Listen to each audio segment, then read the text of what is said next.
जो भी criminal plan करता है कि मुझे क्राइम करना है, मुझे किसी को मारना है या कोई अपना पर्सनल बेनिफिट, तो वो प्लानिंग करता है। और अभी तो बहुत केसेस ऐसे हैं कि जो जो प्लानिंग कर रहे हैं वो गूगल करते हैं, वो नोट्स बनाते हैं, यूट्यूब वीडियोस देखते हैं, जैसे कि क्राइम थ्रिलर शोज देखते हैं और उसमें कंसील करने की कोशिश करते हैं।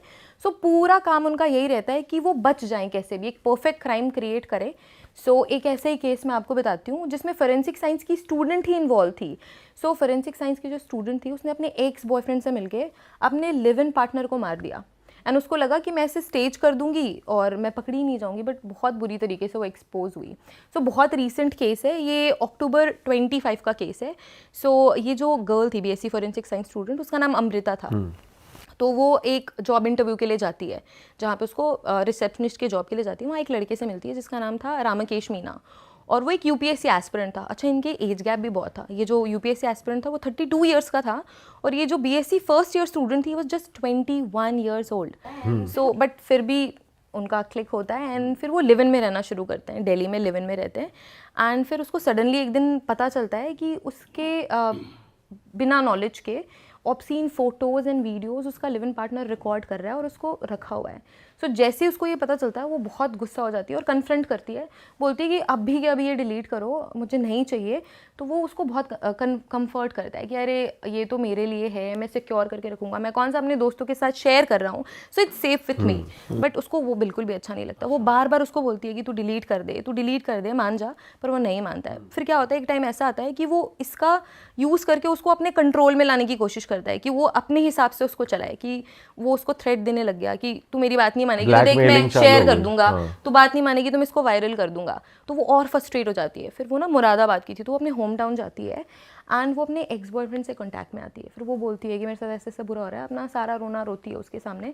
तो वो बहुत गुस्सा हो जाता है। तो वो बोलता है कि देख, तो ऐसे बैक करेगी कि डिलीट कर दे डिलीट कर दे, तो नहीं होने वाला डिलीट, तेरे को कोई हार्ड स्टेप लेना पड़ेगा, वरना ऐसे तो काम नहीं चलेगा। तो फिर वो अपने एक दोस्त को भी इन्वॉल्व करता है, और ना उनकी इनिशियल प्लानिंग ना रॉबरी की थी। उनका ये प्लान नहीं था कि वो जाके उनको मार देंगे, पर रॉबरी की प्लानिंग थी। उन्होंने सोचा था कि डेटा वो निकाल लेंगे, हाँ, जो कंप्यूटर है, लैपटॉप है, हार्ड डिस्क है, तो इसको वो सिर्फ रॉबरी करके चुरा लेंगे, थोड़ा मार पीट देंगे, दुश्मनी निकाल लेंगे और वहाँ से भाग जाएंगे। तो अब इसके बाद वो तीनों मिलके वापस दिल्ली आते हैं, और ये जो अमृता है वो उस घर में तो जाती थी, तो वह जाके सबसे पहले सर्च करती है कि हार्ड ड्राइव कहाँ पे है या फिर लैपटॉप कहाँ पे, बट वो मिलता नहीं है उसको। सो फिर अपने फिर इन्फॉर्म करती है कि मुझे तो मिल नहीं रहा है। तो उनका फिर प्लान चेंज हो जाता है। उनको ऐसा है कि अब तो इसको देखना ही पड़ेगा, मारना ही पड़ेगा, अब तो और कोई इसकी सज़ा और कुछ नहीं हो सकती, इतना बड़ा इसने काम करा है। सो वो तीनों जाते हैं और फिर उसको बांध देते हैं चेयर से। उस घर में ब्रेक इन करते हैं, उसको चेयर से बांधते हैं और फिर उसको बहुत धमकाते हैं कि तू बता दे कहाँ पे है तेरा हार्ड ड्राइव, तू ये बता कि तेरा लैपटॉप कहाँ पे। बट वो बंदा ऐसा था, वो बता ही नहीं रहा है। उसको ये भी पता है कि ये लोग मार पीट रहे हैं, ये लोग कुछ भी कर सकते हैं मेरे साथ, बट वो बताने को ही तैयार नहीं। अब इतना गुस्सा आता है, इतनी हीटेड आर्ग्यूमेंट हो जाती है इसके एक्स बॉयफ्रेंड और लिव इन पार्टनर से, कि वो पास में पड़ा होता है चार्जर का कॉर्ड, वो लेता है और उसको सफोकेट करके मार देता है। तो अब वो डेड है। अब ये सोच रहे हैं कि अब क्या करें, अभी हमने तो सोचा नहीं कि क्या करेंगे। तो उसके बाद फिर जो अमृता है वो सोचती है कि मैंने फोरेंसिक्स तो पढ़ ही रखा है, मुझे पता है कि इसको स्टेज करते हैं ऐसा एक्सीडेंट, तो किसी को पता नहीं चलेगा, सबको लगेगा कि ये एक्सीडेंट है और हम तो बच जाएंगे। तो फिर जो उसका एक्स बॉयफ्रेंड था वो एलपीजी डिस्ट्रीब्यूटर था, गैस डिस्ट्रीब्यूट करता था। तो उसको थोड़ा बहुत आइडिया था कि अगर गैस लीक हो तो कब तक ब्लास्ट होगा। तो वो किचन से सिलेंडर लेके आता है और बॉडी के पास में प्लेस कर देता है, थोड़ा सा नॉब खोल के लाइटर से जला देता है। उनको पता होता है कि धीरे धीरे धीरे धीरे गैस भरेगी और फिर वो ब्लास्ट होगा। तो ऐसा वो स्टेज करता है। वो ये सोचते हैं कि अगर गलती से भी ये बच गया तो पोस्टमार्टम में पता चल जाएगा कि एक्चुअल डेथ का रीज़न क्या है। तो ये क्या करते हैं, घर में जो भी ऑयल, घी, बटर होता है, जो अल्कोहल होता है, उसकी बॉडी में लगा देते हैं, ताकि जब ब्लास्ट हो तो बॉडी अच्छे से जल जाए और पुलिस वालों को, फोरेंसिक्स को पता ना चले कि एग्जैक्टली हुआ क्या यहाँ पे। तो वो वैसे ही करते हैं, अपना सारा स्टेज करके चले जाते हैं। तो बेसिकली ये दिखाते हैं कि भाई वो फट गया सिलेंडर और इसकी वजह से मौत हो गई। इतने केसेस होते रहते हैं गैस सिलेंडर फटने के, करेक्ट, हमेशा इतनी फैमिली वाले चले जाते हैं, वो सबकी डेथ हो जाती है। तो उनका यही प्लान था। अब एक और यहाँ पे उसने काम करा अमृता ने, कि जो घर है ना उसको अंदर से बंद करा, कि किसी को ये ना लगे कि कोई बाहर से आया है, क्योंकि घर अंदर से बंद है तो ऑफकोर्स अंदर ही रहा।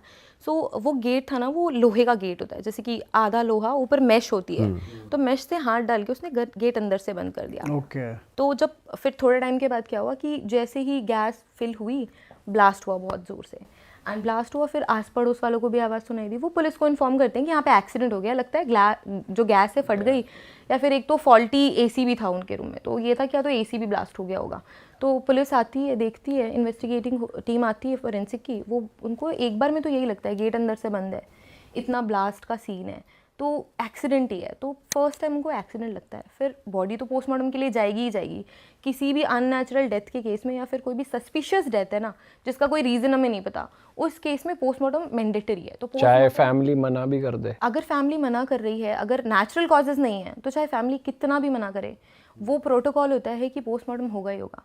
रियल कॉज ऑफ डेथ पता करनी ही है। अच्छा। फिर पोस्टमार्टम के लिए गई। जब पोस्टमार्टम की रिपोर्ट आई तो वो बहुत शॉकिंग थी। पोस्टमार्टम में पता चल गया कि सफोकेशन से डेथ हुई है, स्ट्रैंगुलेशन से डेथ हुई है। तो अब पुलिस वालों को, फोरेंसिक टीम को लगा कि भाई कुछ तो गड़बड़ है। फिर क्राइम सीन को वो ढंग से पर जैसे search उन्होंने करते हैं। ऑयल वगैरह लगा दिया था, उससे पूरी जली नहीं थी बॉडी की, ना पता लग पाए। नहीं, क्योंकि ह्यूमन बॉडी ऐसी है ना कि ऑयल, घी या अल्कोहल से वो इतनी स्ट्रांग नहीं है कि बॉडी को पूरा जला सके। बॉडी के पार्ट्स मिल जाते हैं और उससे फिर पोस्टमार्टम तो हो ही जाता है। अच्छा। सो फिर बर्न पैटर्न्स भी बहुत यूनिक होते हैं।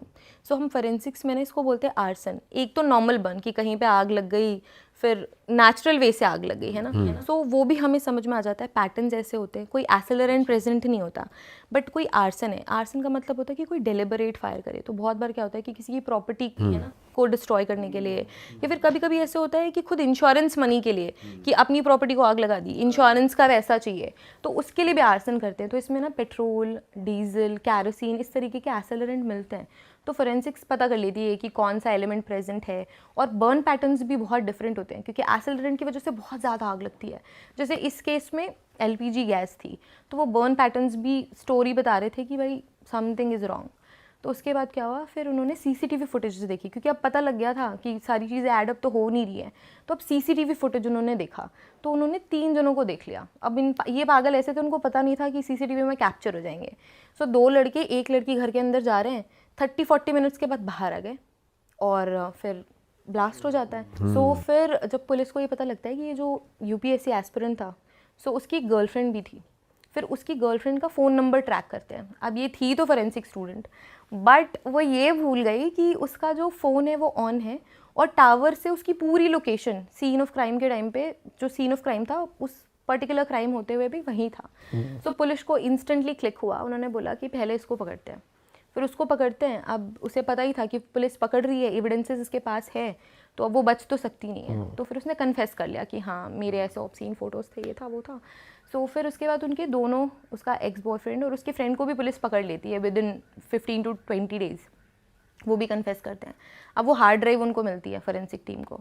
वो हार्ड ड्राइव को जब एनालाइज करते हैं तो एक और इंटरेस्टिंग चीज़ उनको पता चलती है कि ये जो उसकी लिव इन पार्टनर थी अमृता, उसके फोटोज़ वीडियोस तो थे ही, बट 15 और अदर विमेंस जिनको पता ही नहीं है और शायद कभी पता भी नहीं चल पाएगा कि उनको सीक्रेटली रिकॉर्ड किया गया है, उनकी सीक्रेट फ़ोटोज़ क्रिएट करी गई हैं।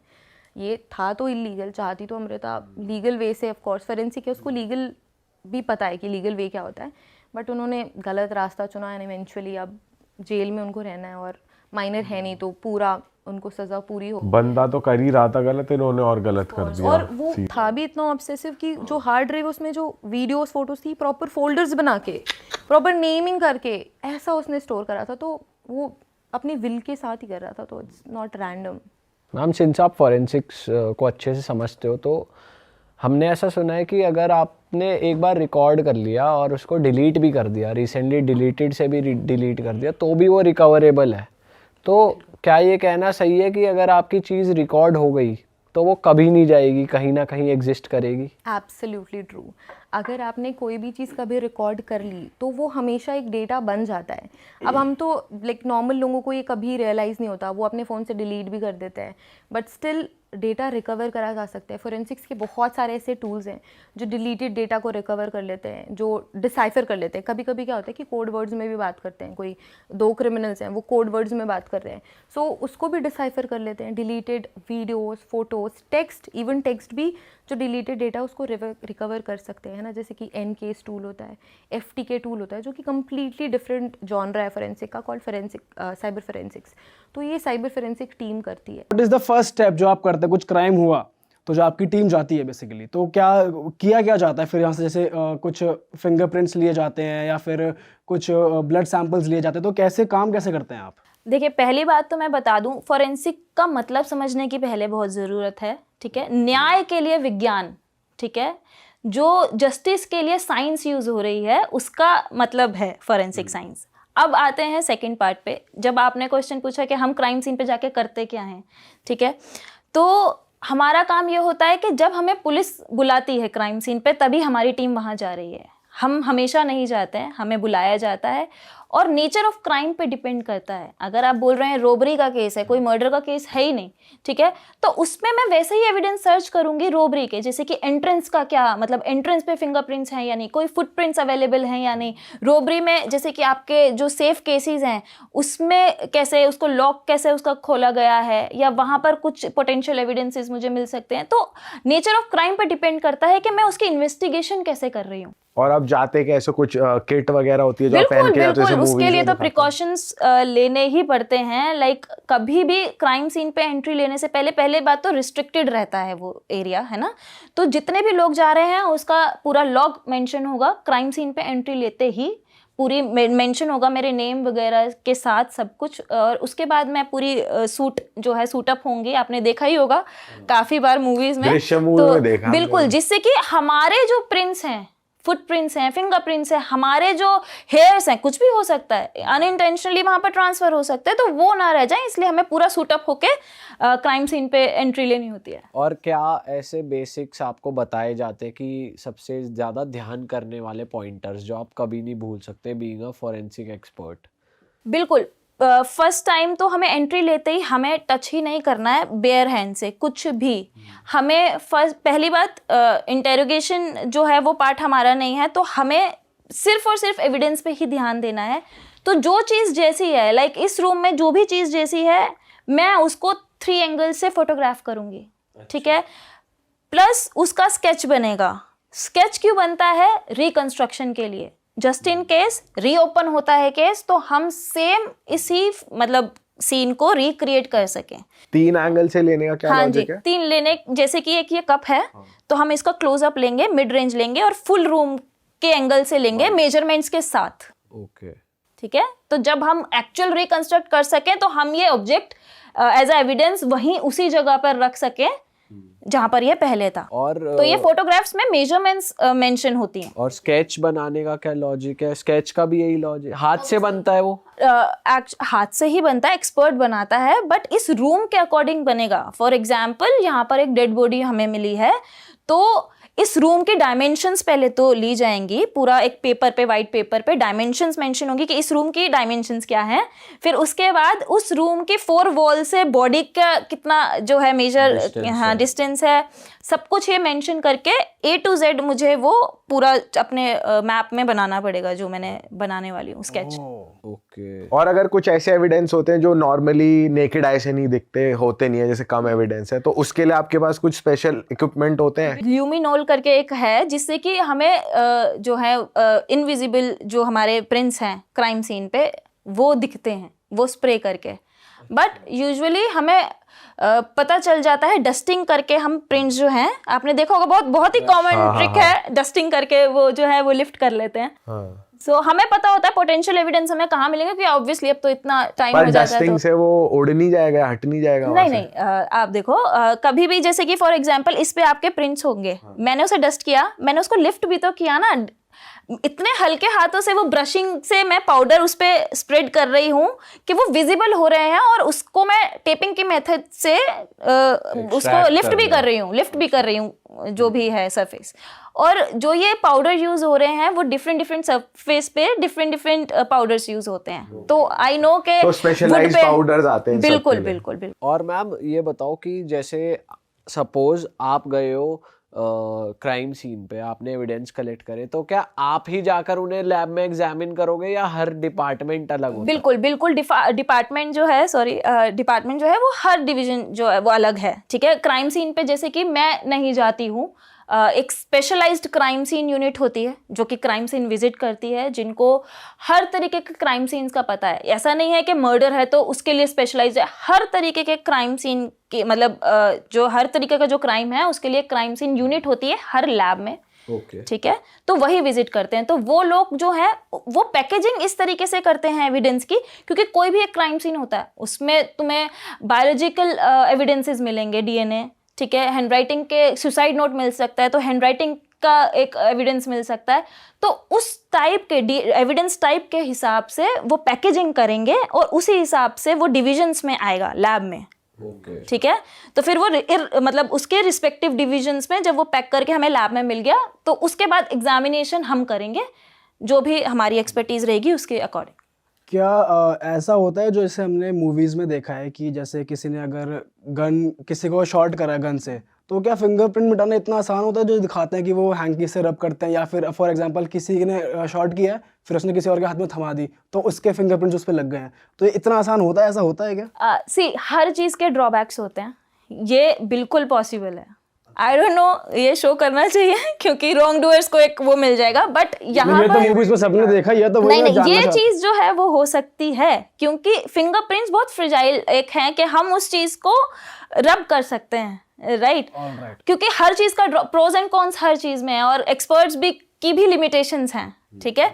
तो इसीलिए तो बोलते हैं कि जो प्रिंट्स वगैरह होते हैं वो बहुत इजीली हटाए भी जा सकते हैं और इम्प्लांट भी किए जा सकते हैं। तो उसमें उस केस में जो ये आपने गन का बताया, ये बैलिस्टिक्स जो हमारी डिवीजन होती है, बैलिस्टिक्स एक्सपर्ट इस चीज़ को हैंडल करते हैं। बट अगेन जो फिंगरप्रिंट वाला पार्ट है वो फिंगरप्रिंट डिवीजन का है, तो हर केसेस में हमें फिंगरप्रिंट्स जो हैं वो नहीं अवेलेबल होते हैं। बट अगर मतलब लाइक डेलिबरेटली अगर उसको रिमूव किया गया है तो मैम कोई केस स्टडी से आप एग्जाम्पल के तौर पे बता सकते हो जो भी आप बात कर रहे हो एविडेंसेस की, कैसे फॉरेंसिक्स ने कुछ केस में हेल्प करी हो, कुछ है? जी जी बिल्कुल। लाइक एक इंद्रानी मुखर्जी का केस जो है वो बहुत ही ज़्यादा फेमस केस है जिसमें कि एविडेंस जो है बहुत ही क्रूशियल रोल प्ले कर रहा है। एविडेंस में भी डीएनए का जो एग्जामिनेशन है वो बहुत ही ज़्यादा पोटेंशियल रहा है। कैसे हम बात करते हैं फ्रॉम द स्क्रैच।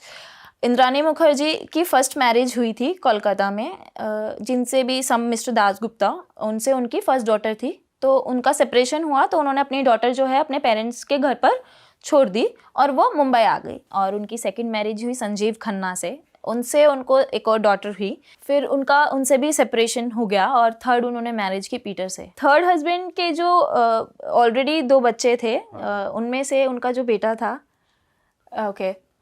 उनका जो बेटा था उसमें शीना बोरा जो उनकी फर्स्ट हस्बैंड से डॉटर थी, उनका अफेयर हो जाता है। और ये कैसे होता है, शीना बोरा को आफ्टर ईयर्स रियलाइजेशन होता है कि मेरी मम्मा जो मुझसे दूर हैं, मुझे इनसे कांटेक्ट में ही रहना और इन्हीं के साथ रहना, क्योंकि अब इंद्रानी मुखर्जी जो हैं वो एक बिजनेस बहुत ही फेमस रिच बिजनेस टाइकून बन चुकी हैं। तो शीना बोरा क्या डिसाइड करती है कि मैं अब नाना जी के पास नहीं रहूँगी, मैं अब मम्मी के पास जाकर रहूँगी। तो अब इंद्रानी मुखर्जी को ये चीज़ एक्सेप्टेबल नहीं होती है क्योंकि ऑब्वियसली शायद उसने ये चीज़ जो है वो अपने थर्ड हस्बैंड को नहीं बताई है कि मेरे ऑलरेडी जो हैं मतलब फर्स्ट हस्बैंड से भी 2 बच्चे हैं, ठीक है? 2 बच्चे थे, मतलब एक भाई। ओ या हियर इज अ ट्विस्ट, मतलब मैंने जो है वो अभी नहीं बताना था वो।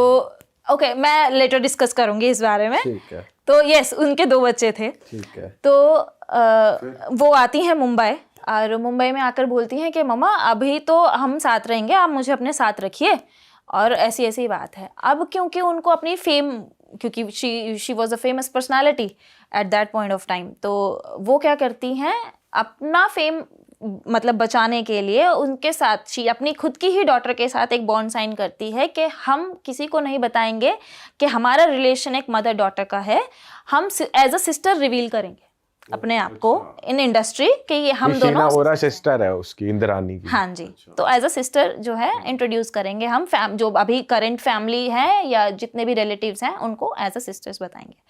आफ्टर सम इयर्स जो पीटर हैं, जो उनके थर्ड हस्बैंड हैं, उनके जो बेटे होते हैं, शीना बोरा का जो इंद्रानी की डॉटर है उससे अफेयर हो जाता है। मतलब पीटर के पहले से 2 बच्चे थे? हाँ जी, ओके, ठीक है, उससे अफेयर हो जाता है। बट इससे सबको प्रॉब्लम होती है, ठीक है।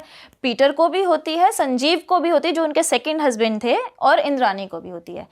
अब इंद्राणी को क्यों हो रही है? इंद्राणी को इसलिए हो रही है कि जो उसका राज था कि भाई वो रिवील ना हो जाए कि हम दोनों मदर डॉटर है, क्योंकि एट सम पॉइंट तुम प्यार में बता ही देगी। बता देती है, वो बता देगी ऑब्वियसली ऐसा। संजीव को क्यों रही थी जो सेकंड हस्बैंड है? क्योंकि अगर पीटर के बेटे से शादी कर लेते, क्योंकि पीटर भी जो है वो बहुत ही फिल्थी रिच जो है आदमी था, तो अगर उसके बेटे से शादी हो जाती है, जो संजीव की बेटी थी उसको उसके हक नहीं मिलेंगे, ठीक है।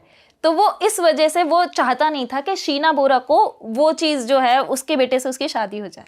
तो शी वेंट मिसिंग सडनली, और बहुत टाइम बाद 3 साल तक ये केस ओपन ही नहीं होता है कि भाई वो यूएस चली गई है, क्योंकि कोई सस्पिशियस ही नहीं होता है। उसकी खुद की सिस्टर बता रही, इतना तो मुंबई में इंद्राणी के थ्रू जानते थे ना सब उस शीना को, तो इतना कोई पूछता भी नहीं था। उसने सबको ये बोला कि वो यूएस में फर्दर स्टडीज़ के लिए चली गई है, अब नहीं आएगी। बट जो वो उनका बेटा था पीटर का, जिसका उसके साथ अफेयर था, उसको ये लगा कि उसका पासपोर्ट तो उसके पास है, वो कैसे जा सकती है। तो उसको वो सस्पिशियस बना रहा काफ़ी टाइम तक कि वो नहीं बता सकती, मन नहीं अब मतलब, क्योंकि उसके फ़ोन से उसको मैसेज भी किया गया कि अब मैं तुम्हारे साथ रिलेशन में नहीं रहूँगी, it's over and something like that. अच्छा, ये भी अलग आता है कि उसका पासपोर्ट उसके पास आ गया। हाँ, आ गया एज इन लाइक उसी के पास था, क्योंकि दोनों रिलेशन में थे, तो होता है कि गर्लफ्रेंड बॉयफ्रेंड्स में एक्सचेंज हो सकता है ऐसे, तो उसके पास था।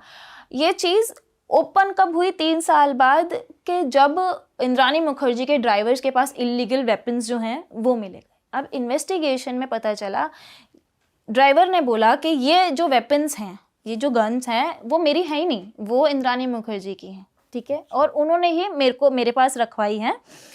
तो उसके बाद इन्वेस्टिगेशन और चला। उसने इंटेरोगेशन में बोल दिया कि 3 साल पहले जो ये इनकी डॉटर थी, ठीक है, उसका मर्डर हुआ था, ठीक है, और वो ने बोल दिया? हाँ, वो ये जितने भी वेपन्स हैं उसमें यूज़ किए गए थे। अच्छा। क्योंकि उसके साथ इन्वॉल्व होकर ही किया गया था, बट उसमें गन मिली थी, गन का कोई रोल नहीं था, मर्डर करने में गन का कोई रोल नहीं था, बट जस्ट बिकॉज अब वो पकड़ा गया था, उसको कुछ तो बोलना था, ठीक है। उसने नाम ले दिया इंटेरोगेशन में कि भाई ऐसी ऐसी बात है। अभी एक गांव में एक सूटकेस में एक बॉडी मिली, उसी टाइम पे, मतलब उसी साल में एक बॉडी मिली, जिसमें कि पता चला कि ये बॉडी शीना बोरा की है। अब वो कैसे पता चला? किसी रैंडम गांव वाले को मिली। हाँ, सूटकेस में बॉडी मिली, ठीक है। अब कैसे पता चलता है कि किसी की भी बॉडी एक पर्टिकुलर लड़की की है, लड़के की है, ठीक है, क्योंकि 3 साल हो चुके थे उस केस को भी, डिकम्पोज्ड हो चुकी थी बॉडी। अब डिकम्पोजिशन के बाद भी बोन्स बहुत बड़ा रोल प्ले करती है डीएनए में। प्लस डीएनए सिर्फ बोन से या ब्लड से नहीं मिल रहा है, हमारी बॉडी के हर चीज़ में डीएनए है, हेयर में, सलाइवा में, यूरिन में, नेम इट, और आपको उस चीज़ से डीएनए जो है हम एक्सट्रैक्ट कर सकते हैं। तो बोन्स तो हमें तो पूरी बॉडी, चाहे वो म्यूटिलेटेड बॉडी थी, बट हमें डिकम्पोज बॉडी में बोन्स भी मिली, ठीक है। फीमर बोन मिली, ठीक है। हमारी और मेल बोन में क्या फर्क होता है? स्कल से हम पता लगा सकते हैं, अच्छा, ठीक है। वो पर्टिकुलर साइजेस हैं, अपनी मेजरमेंट्स हैं, जिससे कि पता चलता है कि ये मेल और फीमेल है, ठीक है। प्लस सबसे बड़ी बात, ये लड़की का ही जो है डेड बॉडी, लड़की की ही डेड बॉडी है, वो नेल्स पे नेल पेंट इंटैक्ट रह गई। अच्छा। इनफैक्ट मास डिस्ट्रक्शन के भी जो केसेस होते हैं ना, हमारी बॉडी में से सबसे ज़्यादा जो सब कुछ ख़त्म हो जाएगा एक बार को, इसका मतलब बोन्स भी जो है वो डिकम्पोज हो जाती हैं, फॉसिल बन जाते हैं, आपको पता होगा।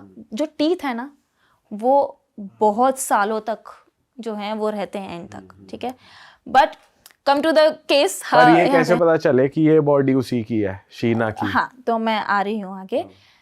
सारी स्किन तो नहीं, क्योंकि कुछ टाइम लगता है पूरा फ्लैश वगैरह सब कुछ जाने के लिए, ठीक है। उसको लेकर आए, उसके सारे एविडेंस उस बॉडी के, मतलब जो भी बॉडी के जो भी हमें एविडेंसेस मिलते हैं, लाइक फ्लैश, कुछ तो फ्लैश रहता ही है, सारा नहीं हटा था, फ्लैश जो है वो कलेक्ट किया गया, ठीक है। और प्लस जो वो सूटकेस था ना, उसको डायरेक्ट कैसे लिंक किया गया, वो बताया ड्राइवर ने कि हमने यहाँ पर जो है वो सूटकेस में ऐसे फेंका था। तो अब उन्होंने मारा कैसे था, उसका गला दबाकर, ठीक है। तो ये सारा प्रोसेस उसने बता दिया।